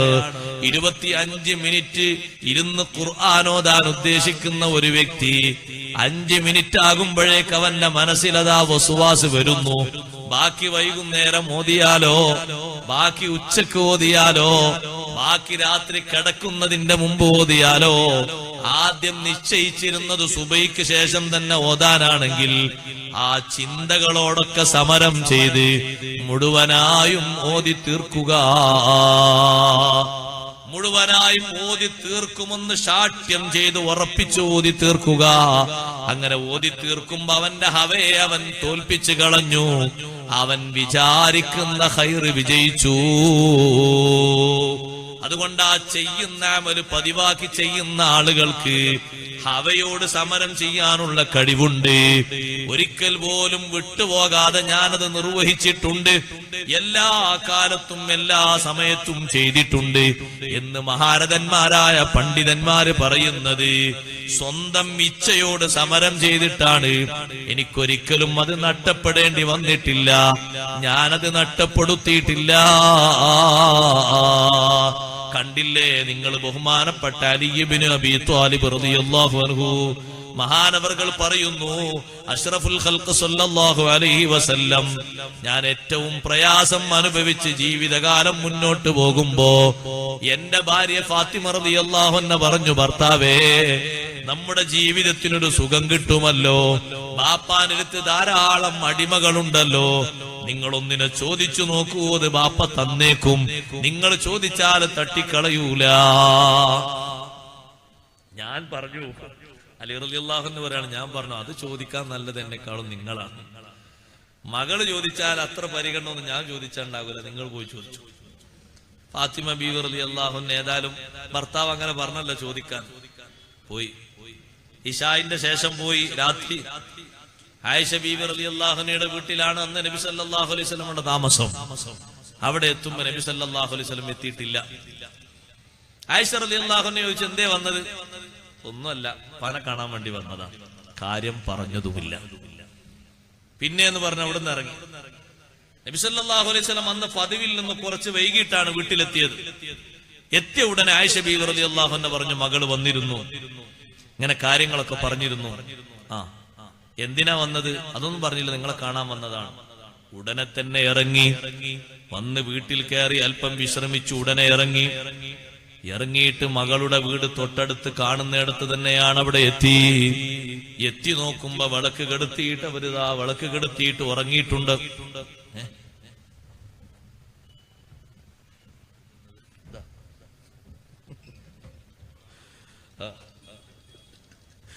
വിളക്ക് കെടുത്തി ഉറങ്ങിയിട്ടുണ്ട്. നബി സല്ലല്ലാഹു അലൈഹി വസല്ലം വന്ന വിവരം ഫാത്തിമ റളിയല്ലാഹു അൻഹ ഭർത്താവിനോട് പറഞ്ഞു, അതാ ഉപ്പ വന്നിട്ടുണ്ട്. നബി സല്ലല്ലാഹു അലൈഹി വസല്ലം വന്നിട്ടുണ്ട് എന്നറിഞ്ഞപ്പോൾ രണ്ടുപേരും എഴുന്നേറ്റിരിക്കാൻ പോയി. പക്ഷേ തങ്ങൾ പറഞ്ഞു, മക്കാനക്കുമാ, നിങ്ങൾ കിടക്കുന്നിടത്ത് തന്നെ കിടക്കണം, ഞാൻ അങ്ങോട്ട് വരാം. അവരുടെ ഇടയിൽ പോയി തങ്ങൾ ഇരുന്നു. പിൽക്കാലത്ത് ഈ സംഭവം പറയുമ്പോ ഫാത്തിമ റളിയല്ലാഹു അൻഹ പറയുന്നുണ്ട്, അന്ന് ഇരുന്നപ്പോൾ അവിടുത്തെ കാലിന്റെ അടിയിലെ തണുപ്പ് എന്റെ പള്ളഭാഗത്ത് തട്ടിയത് ഞാൻ ഇന്നും ഓർക്കുന്നു. കാലിന്റെ അടിഭാഗം ഒന്ന് തൊട്ടു നോക്കൂ, നമ്മുടേതൊക്കെ ചൂടായിരിക്കും, ചിലപ്പോ ഓവർ ചൂടുണ്ടാകും. നബി സല്ലല്ലാഹു അലൈഹി വസല്ലം തങ്ങളുടെ ശരീരത്തിന്റെ സൗന്ദര്യമാണ്. കാലിന്റെ അടിഭാഗത്തെ തണുപ്പ് എന്റെ പള്ളയിൽ തട്ടിയത് ഞാൻ ഇന്നും ഓർക്കുന്നു. ഞങ്ങൾക്കിടയിൽ ഇരുന്നിട്ടാ തങ്ങൾ സംസാരിക്കുന്നത്. ഇവിടെ ഉപ്പമാരോടൊരു കാര്യം പറയട്ടെ, മരുമക്കളുടെ കൂടെ ഇരിക്കുന്നത് മടിയുള്ള കാര്യമൊന്നുമല്ല, ഇസ്ലാമി എതിർത്ത കാര്യമല്ല. മരുമകൻ കിടക്കുകയാണ്, മകളും കിടക്കുകയാണ്, നടുവിലാണ് നബി സല്ലല്ലാഹു അലൈഹി വസല്ലം ഇരിക്കുന്നത്. ചില നാട്ടിൽ പോയാല് അമ്മോശങ്കാക്കാരെ കാണണമെങ്കിൽ എവിടെയെങ്കിലും പോയി തെരഞ്ഞുകൊണ്ടേ വരും. അങ്ങനെ ഉണ്ട്, ഭയങ്കര ബഹുമാനം മരുമക്കളോട്. മരുമക്കൾ വീട്ടിൽ അത്ര വലിയ ബഹുമാനത്തിന് ആവശ്യമില്ലെന്നാ പറഞ്ഞേ. മരുമക്കൾ വീട്ടിലെന്നാ പിന്നെ ഇവർ നേരെ അടുക്കളയിലേക്ക് പോയി. പിന്നെ ഇവര് സലാം പറഞ്ഞ് പുറത്തിറങ്ങിയിട്ടേ മറ്റോരും ഇങ്ങോട്ട് വരുള്ളൂ. ഭയങ്കര ബഹുമാനം. അങ്ങനത്തെ ബഹുമാനത്തിന്റെ ആവശ്യമൊന്നുമില്ല. അവർ ഒരുമിച്ച് കഴിയേണ്ടവരാണ്, ഒരുമിച്ചിരിക്കേണ്ടവരാണ്. അതിന് ബുദ്ധിമുട്ടില്ല, ഒന്നുമില്ല. നബി സല്ലല്ലാഹു അലൈഹി വസല്ലം അവരെ ഇടയിൽ ഇരുന്നിട്ട് കാര്യം പറഞ്ഞു കൊടുത്തു. നിങ്ങൾ വന്ന കാര്യമൊക്കെ ഞാൻ അറിഞ്ഞു. എന്തിനാ മോളെ വന്നത്? ഫാത്തിമ റളിയല്ലാഹു അൻഹ കാര്യം പറഞ്ഞു. ഇങ്ങനെ വിഷമുണ്ട്, കൈയൊക്കെ ആകെ പൊട്ടി, പണിയെടുത്തിട്ടും അലക്കിയിട്ടൊക്കെ ആകെ വിഷമിച്ച് എന്റെ ഈ കൈയിനൊക്കെ തണുപ്പ് ബാധിച്ചിട്ടുണ്ട്. ഏറ്റവും സൗന്ദര്യമുള്ള കൈകൾ, വളരെ ചെറിയ പ്രായം. ഹബീബ് സല്ലല്ലാഹു അലൈഹി വസല്ലം തങ്ങൾക്ക് കയ്യിൽ അടിമയെ കൊടുക്കാനൊക്കെ ഉണ്ട്. തങ്ങൾ അതിനേക്കാളും ഖൈർ പറഞ്ഞു കൊടുത്തു. രണ്ടുപേരും വിരിപ്പിലേക്ക് വന്നിട്ട് 33 സുബ്ഹാനല്ലാഹ്, 33 അൽഹംദുലില്ലാഹ്, 34 അല്ലാഹു അക്ബർ, 100 ദിക്ർ ചൊല്ലണം. അലി റളിയല്ലാഹു അൻഹു പറഞ്ഞു, അന്ന് രാത്രി ചൊല്ലി തുടങ്ങിയത് എന്റെ ഹയാത്ത് കാലത്ത് ഒറ്റ ദിവസം പോലും ഒഴിവാക്കിയിട്ടില്ല. അതാണ് മുജാഹദ, അതാണ് അമലുള്ള മുജാഹദ. അതങ്ങനെ പതിവാക്കി കൊണ്ടുപോകണം. അള്ളാഹു നമുക്ക് കഴിവ് ഏറ്റി തരട്ടെ. അത് ചെറിയ കഴിവൊന്നുമല്ല. വജാഹദൂ ബി അംവാലിഹിം വഅൻഫുസിഹിം ഫീ സബീലില്ലാഹ്, സ്വന്തം ശരീരങ്ങളെ അള്ളാഹുവിന്റെ മാർഗത്തിൽ അങ്ങനെ തളച്ചിടാനുള്ള കഴിവ്. അങ്ങനെ അലി റളിയല്ലാഹു അൻഹു പറഞ്ഞു, ഞാനത് ഒഴിവാക്കിയിട്ടില്ല. പ്രഭാഷണത്തിൽ പറഞ്ഞപ്പോ ഒരാൾ എണീറ്റ് ചോദിച്ചു, അലി, നിങ്ങളൊരു രാത്രിയും ഒഴിവാക്കിയിട്ടില്ല, ഒറ്റ രാത്രി ഒഴിവാക്കിയിട്ടില്ല. അപ്പൊ ഒരാൾ ചോദിച്ചു, അലി ഇബ്നു അബീ ത്വാലിബ് തങ്ങളെ സിഫീൻ യുദ്ധത്തിന്റെ രാത്രി ഒഴിവാക്കിയിട്ടില്ലേ? അലി റളിയല്ലാഹു അൻഹു സംബന്ധിച്ചിടത്തോളം വലിയ പ്രയാസമുള്ള രാത്രിയാണത്. ആദരണീയരായ സയ്യിദ് അവർകൾ നമ്മുടെ സദസ്സിലേക്ക് വരുന്നു. അല്ലാഹു അക്ബർ, അല്ലാഹു അക്ബർ, അല്ലാഹു അക്ബർ, ലാ ഇലാഹ ഇല്ലല്ലാഹു വല്ലാഹു അക്ബർ, അല്ലാഹു അക്ബർ വലില്ലാഹിൽ ഹംദ്.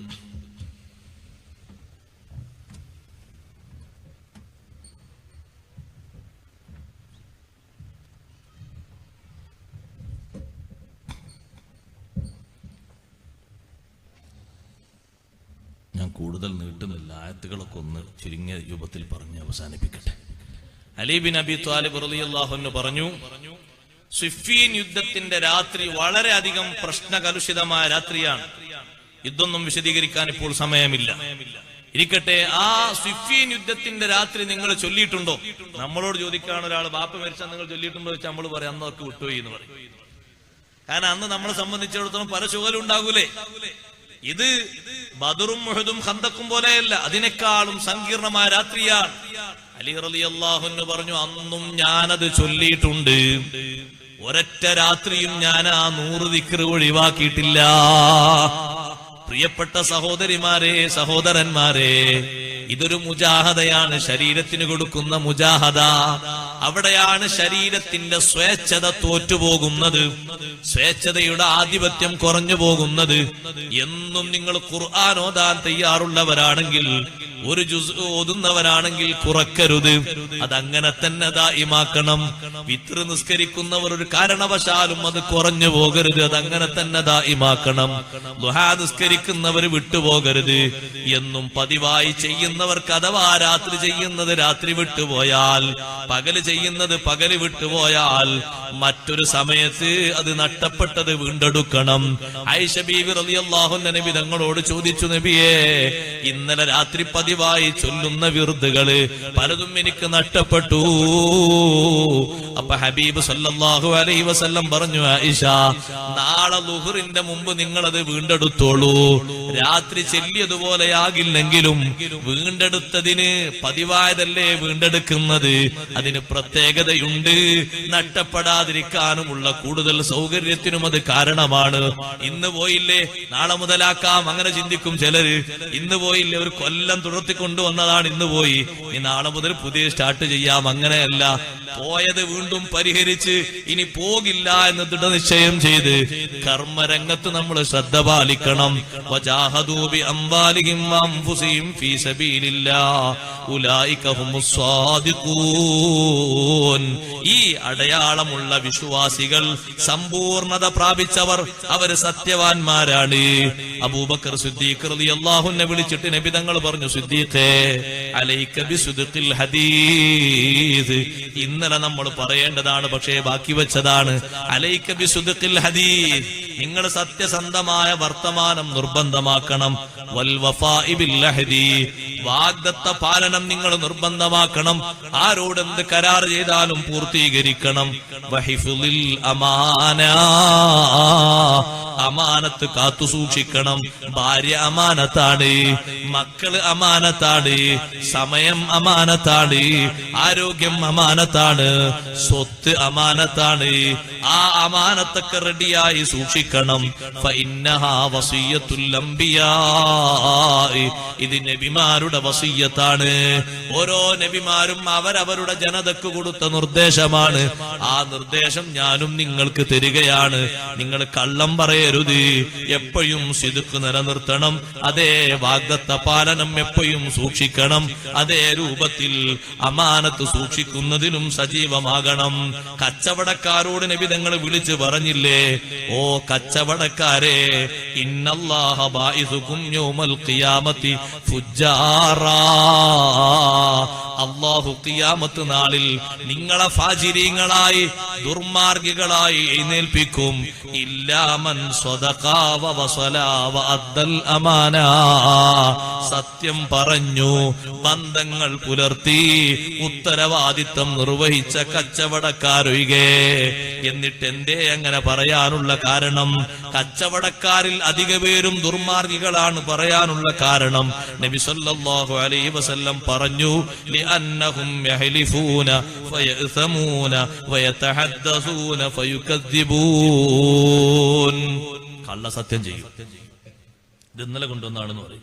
അതേ രൂപത്തിൽ പലതും അപ്പ കൊണ്ടുവന്നാണ്, ഇപ്പൊ കൊണ്ടുവന്നാന്ന് പറയും. അങ്ങനെ പറഞ്ഞിട്ട്, സത്യം ചെയ്ത് പറഞ്ഞിട്ട്, പിന്നെ കുറച്ച് കഴിഞ്ഞാല് അത് ചോദിക്കുമ്പോൾ മാറ്റി പറയും. അതേ രൂപത്തിൽ തന്നെ സത്യം ചെയ്തിട്ട് അവർ പിന്നീട് കുറ്റപ്പെടുത്തും.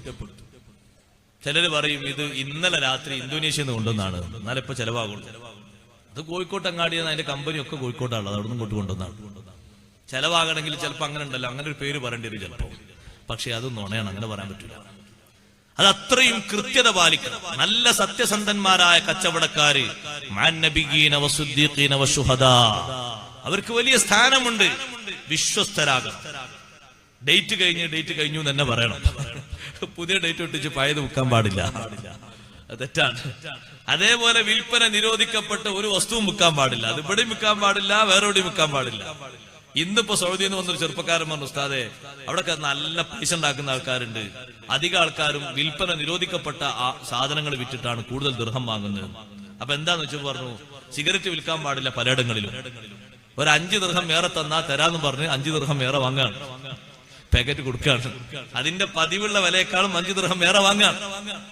അങ്ങനെ ആകുമ്പോ ഓരോ പാക്കറ്റിന് എത്ര ദിർഹം കിട്ടി? പാടില്ല. അത് സത്യത്തിന് എതിരാണ്. അങ്ങനെ നിരോധിക്കപ്പെട്ട വിരോധിക്കപ്പെട്ടത് ഒന്നും വിൽക്കാൻ പാടില്ല. അതിനാണ് ലാഭം എന്ന് കണ്ടാലോ അതും പറ്റൂല. അങ്ങനെയാണെങ്കിൽ എത്രയോ ലാഭം കിട്ടും പന്നിയിറച്ചി വിറ്റാൽ. പക്ഷേ വിൽക്കാൻ പാടില്ല. അതിൽ ഇസ്ലാമിന് നിയമമുണ്ട്. നജസല്ലേ, മുഗല്ലദാ നജസല്ലേ. ആ നിലക്കുള്ളതൊന്നും വിറ്റിട്ട് കാശ് വാങ്ങാൻ പാടില്ല. അപ്പൊ അത്തരത്തിലുള്ള കാര്യങ്ങൾ നിർവഹിക്കുന്നവർ സ്വിദഖിൽ നിന്ന് എതിരാണ്. എന്നിട്ട് അല്ലാഹു തആല നമ്മളോടൊരു ചോദ്യം ചോദിക്കുന്നു. നേരത്തെ വിശ്വാസവുമായി വന്ന അറാബികളോട് ചോദിക്കാൻ പറഞ്ഞ ചോദ്യമാണ്. ഖുൽ അതുഅല്ലിമൂനല്ലാഹ ബിദീനികും വല്ലാഹു യഅലമു മാ ഫിസ് സമാവാതി വമാ ഫിൽ അർള് വല്ലാഹു ബികുല്ലി ഷൈഇൻ അലീം. പറയൂ നബിയേ, ആ അഅറാബികളോട് ഒന്നുകൂടി ചോദിക്കൂ. അതുഅല്ലിമൂനല്ലാഹ ബിദീനികും, നിങ്ങളെ ദീനാണോ അല്ലാഹുവിനോട് നിങ്ങൾ വെളിവാക്കി പറയുന്നത്?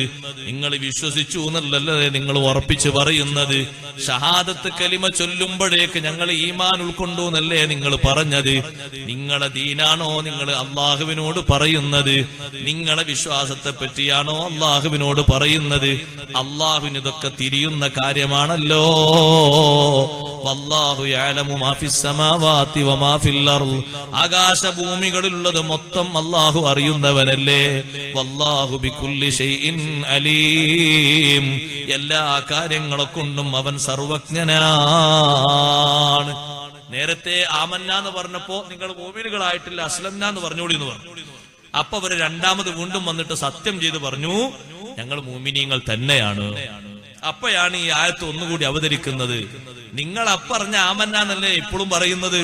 ഖൽബിൽ ഈമാൻ ഉറക്കട്ടെ എന്നിട്ട് പറയാം ആമന്നൊക്കെ. വെറുതെ അങ്ങോട്ട് ഇല്ലാത്ത സ്റ്റേജ് നിങ്ങൾ വാരി വലിച്ച് പറയാൻ നിൽക്കണ്ട.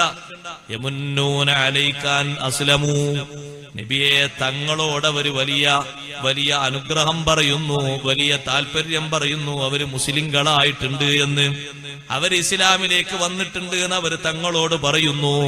അവർക്ക് കിട്ടിയ അനുഗ്രഹം അവർ എടുത്തു പറയുന്നു. ഖുൽ, തങ്ങൾ പറഞ്ഞേക്കണം, ലാ തമുന്നു അലയ്യ ഇസ്ലാമകും, നിങ്ങളുടെ ആ ഇസ്ലാമിനെ എന്റെ അടുത്ത് വന്ന് നിങ്ങൾ വലിയ കാര്യമായി പറയണ്ട. ബലില്ലാഹു യമുന്നു അലൈക്കും, അല്ലാഹുവാണ് നിങ്ങളെ മേൽ ഗുണം ചെയ്യുന്നവൻ. അൻഹദാകും ലിൽ ഈമാൻ, ഈമാനിലേക്ക് നിങ്ങളെ ചേർത്തി തരുന്നവൻ അവനാണ്. ഇൻ കുൻതും സാദിഖീൻ. ഈ ആയത്ത് വിശദീകരിച്ച് മഹാന്മാര് പറഞ്ഞു, സ്വന്തം ശരീരത്തിന് എത്താത്ത ഒരു അവസ്ഥ, ഒരു മക്കാമിനെ പറ്റി ആരും ഞാൻ അങ്ങനെ എത്തിയിട്ടുണ്ട് എന്ന് വാദിക്കണ്ട. മറ്റുള്ളവരങ്ങനെ വാദിക്കുമ്പോ ഞാൻ അങ്ങനെയാണ് എന്ന് വിശ്വസിക്കുകയും വേണ്ട. കഴിവിന്റെ പരമാവധി എതിർക്കുകയാണ് നല്ലത്. വലാ തുഖ്ബിർ അഹദം ബിദാലിക, അഥവാ നീ ഒരു മഖാമിലേക്ക് ഉയർന്നു പോയാൽ ഒരാളോടും നീ അത് പറയണ്ട. അല്ലാഹുവല്ലേ തീരുമാനിക്കുന്നത്. മാറ്റം വരുത്താൻ അവന് അധികാരമുണ്ടല്ലോ. വഅലമൂ അന്നല്ലാഹ യഹൂലു ബൈനൽ മർഇ വഖൽബിഹി, മനുഷ്യന്റെയും അവന്റെ കൽബിന്റെയും ഇടയിൽ മറയിടുന്നവൻ അല്ലാഹുവാണ്. എത്രയോ ഉന്നതി പറഞ്ഞ ആളുകൾ പിന്നീട് അവർക്ക് സ്ഥൈര്യം കിട്ടാതെ മാറിപ്പോയിട്ടുണ്ട്. നേരത്തെ സ്ഥിരതയിലല്ല എന്ന് വിചാരിച്ച ആളുകൾ അവസാനം കാലുറച്ചിട്ടും ജീവിച്ചിട്ടുണ്ട്. അതുകൊണ്ട് തീർത്തു പറയണ്ട. ലോകത്തെ കുത്തുബായി പ്രഖ്യാപിക്കപ്പെട്ട വിവരം ഇമാം നവവി റളിയല്ലാഹു അൻഹുവിന്റെ അടുക്കൽ വന്ന് ഒരു മഹാപണ്ഡിതൻ അറിയിക്കുമ്പോ, ഉക്തും മാ റഅയ്ത വലാ തുഖ്ബിർ ബിദാലിക അഹദാ, കണ്ടത് മറച്ചു വെക്കണം, ഒരാളോടും നിങ്ങളത് പറയണ്ട എന്ന് ഹയാത്ത് കാലത്ത് വലിയ കറാമത്തുകൾ കൊണ്ട് പേര് കേട്ട വലിയ കുത്തുബായ കുത്തുബിന്റെ രീതിത്ത് തലത്തിലേക്ക് ഉയർത്തപ്പെട്ട അല്ലാമ ഇമാമുൻ നവവി റളിയല്ലാഹു അൻഹു പറഞ്ഞതുപോലെ ധാരാളം പണ്ഡിതന്മാർ അങ്ങനെ പറഞ്ഞിട്ടുണ്ട്. അല്ലാഹു പറയുന്നത് ഇസ്ലാമിന്റെ ഗുണം നിങ്ങൾ പറയണ്ട, അത് അല്ലാഹു തരുന്ന ഔദാര്യമാണ്. ഇൻ കുൻതും സാദിഖീൻ, ഈമാനിലേക്ക് വഴി നടത്തി തരുന്നത് അല്ലാഹുവല്ലേ, അല്ലാഹുവാണ് ആ ഗുണം തരുന്നത്. അല്ലാഹു നമ്മുടെ ഈമാനിലായി നമ്മളെ ഉറപ്പിച്ചു നിർത്തി തരട്ടെ. ഇന്നല്ലാഹ യഅലമു ഗൈബസ് സമാവാതി വൽ അർദ് വല്ലാഹു ബസീറും ബിമാ തഅമലൂൻ. തീർന്നു. സൂറത്തുൽ ഹുജറാത്തിന്റെ 18-ാമത്തെ ആയത്ത്. അല്ലാഹു തആല ആകാശഭൂമികളുടെ അദൃശ്യം അറിയുന്നവനാണ്. നിങ്ങൾ ചെയ്യുന്ന കാര്യങ്ങളൊക്കെ അല്ലാഹു തആല കാണുന്നവനും കേൾക്കുന്നവനുമാണ്. അപ്പൊ പറയുന്നിടത്ത് ശരിക്കും ആ ബോധ്യം ഉണ്ടാകണം. മുഅ്മിനീങ്ങളെ സംബന്ധിച്ച് നബി സല്ലല്ലാഹു അലൈഹി വസല്ലം പറഞ്ഞ ഏറ്റവും ഗ്രേഡുള്ള മുഅ്മിനുകൾ 3 തരം മുഅ്മിനുകളാണ് ദുനിയാവിലുള്ളത് എന്ന് പറഞ്ഞല്ലോ. അതിലൊന്ന് വിശ്വാസ രംഗത്ത് സംശയമില്ലാതെ സമ്പത്ത് കൊണ്ടും ശരീരം കൊണ്ടും മുജാഹദ നടത്തി ജീവിക്കുന്ന ആളുകൾ. 1-ാം സ്റ്റേജിൽ എത്തിപ്പെട്ട ആളുകൾ അവരാണ്. രണ്ടാമതായി നബി സല്ലല്ലാഹു അലൈഹി വസല്ലം നിങ്ങൾ പറഞ്ഞു, വല്ലദീ യഅ്മനുഹുന്നാസു ബിഅംവാലിഹിം വഅൻഫുസിഹിം, സമ്പത്ത് കൊണ്ടും ശരീരം കൊണ്ടും മറ്റുള്ളവർക്ക് ഉപകാരം ചെയ്തു, ഒരാൾക്കും ബുദ്ധിമുട്ടില്ലാതെ ജനങ്ങൾക്കൊക്കെ നിർഭയത്വം നൽകി. സ്വന്തം സമ്പത്ത് കൊണ്ടും ശരീരം കൊണ്ടും ആളുകൾക്ക് നല്ല സ്ഥൈര്യവും വിശ്വാസവും ഒക്കെ കൊടുത്ത് അങ്ങനെ അവരെ സഹായിച്ചൊരു വിഭാഗം. സമ്പത്ത് വരുമ്പോഴേക്ക് ഓരോരുത്തർക്കും സ്വതക്ക കൊടുത്തിരുന്ന മഹാനാണ് ഷെയ്ഖ് അബ്ദുൽ ഖാദിർ ജീലാനി ഖദ്ദസല്ലാഹു സിർറഹുൽ അസീസ്. ഇഷ്ടം പോലെ സമ്പത്ത് കിട്ടിയിട്ടും 40 കൊല്ലം ഏറെ ചെലവഴിച്ച മഹദിയാണ് സയ്യിദത്തുനാ ബീവി ആയിഷ റളിയല്ലാഹു അൻഹാ. അങ്ങനെ ധാരാളം മഹാന്മാരും മഹദിമാരുമുണ്ട്.